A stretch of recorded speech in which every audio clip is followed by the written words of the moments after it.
Assalamualaikum warahmatullahi wabarakatuh. Nama saya Andi Muhammad Akmal bin Suradi, C22E074. Karya yang dikaji ialah Sastra Remaja yang merupakan fiksyen sosial. Judul novel ini ialah Cabaran Hidup Remaja karya Usman Putih tahun 2016.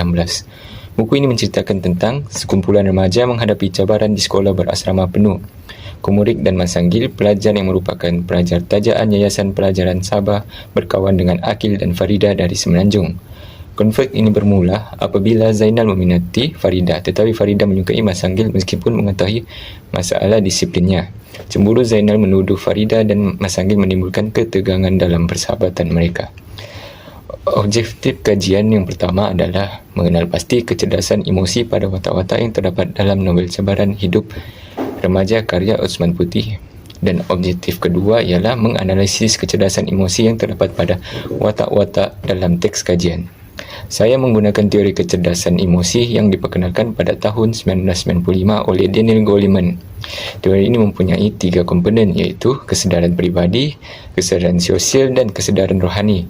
Namun kajian ini saya menggunakan satu komponen saja, iaitu komponen kesedaran peribadi. Dan komponen kesedaran peribadi ini mengandungi 3 ciri, iaitu mengenali emosi, mengawal emosi dan motivasi kendiri. Hal ini kerana komponen ini sahaja dalam teori Daniel Goleman 1995 yang sesuai untuk menjawab objektif kajian yang ditetapkan, iaitu berkaitan dengan kecerdasan emosi menerusi teks cerita pilihan. Berdasarkan analisis yang telah dilakukan, terdapat beberapa petikan telah diambil yang bersesuaian dengan teori kecerdasan emosi. Teori kecerdasan yang dapat diterapkan dengan analisis kajian adalah mengawal emosi, mengenali emosi dan motivasi kendiri. Yang pertama adalah mengawal emosi. Goleman 1995 yang menyatakan bahawa jika emosi itu tidak dikendalikan dengan sebaik-baiknya, seseorang itu akan mengalami gangguan emosional yang berlebihan. Petikan, tanpa kusedari air mataku mengalir dan panas terasa menuruni pipiku. Segera kusekan air mata ini dengan tisu. Muka surat 8 menunjukkan tindakan komurik menyeka air mata dengan tisu yang berdaya dalam mengawal emosi sedihnya, supaya emosi tersebut tidak menguasainya. Dan yang kedua pula adalah mengenali emosi. Menurut Goleman 1999, kesedaran tentang emosi sendiri merupakan asas penting kepada pembangunan kecerdasan emosi. Kerana dengan adanya kesedaran tentang emosi, seseorang itu dapat melepaskan suasana hati yang tidak menyeronokkan yang ada dalam dirinya. Petikan, kau tersinggung dengan sikap aku malam tadi?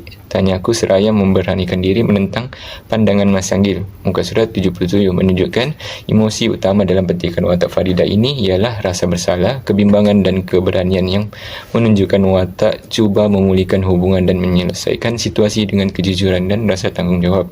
Ini selaras dengan pendapat Goleman yang tadi.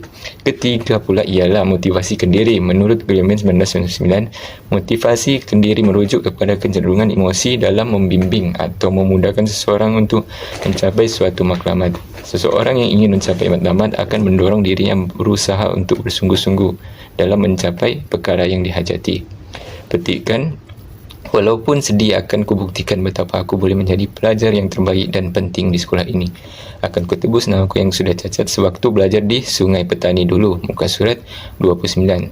Ini menunjukkan watak Masanggil yang menggambarkan motivasi kendiri dengan jelas meraih tekad untuk berubah dalam mencapai matlamat walaupun berhadapan dengan cabaran masa lalu, walaupun dia dalam keadaan emosi yang sedih. Kesimpulannya, novel Cabaran Hidup Remaja mengangkat tema cabaran hidup remaja melalui elemen kecerdasan emosi.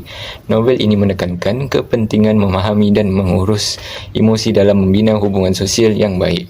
Ia juga mendidik pembaca, khususnya remaja, bahawa kecerdasan emosi membantu menghadapi cabaran hidup dan membentuk pribadi yang matang. Karya ini juga sangat relevan sebagai bahan bacaan mendidik untuk memupuk nilai positif dalam kalangan remaja. Rujukan yang saya gunakan sepanjang kajian ini adalah Putih 2016, Cabaran Hidup Remaja, penerbitan Kumpulan Utusan. Dan yang kedua ialah Zen WN 2015, Kecerdasan Emosi dalam Novel Remaja, University of Malaya. Itu saja daripada saya. Sekian, terima kasih.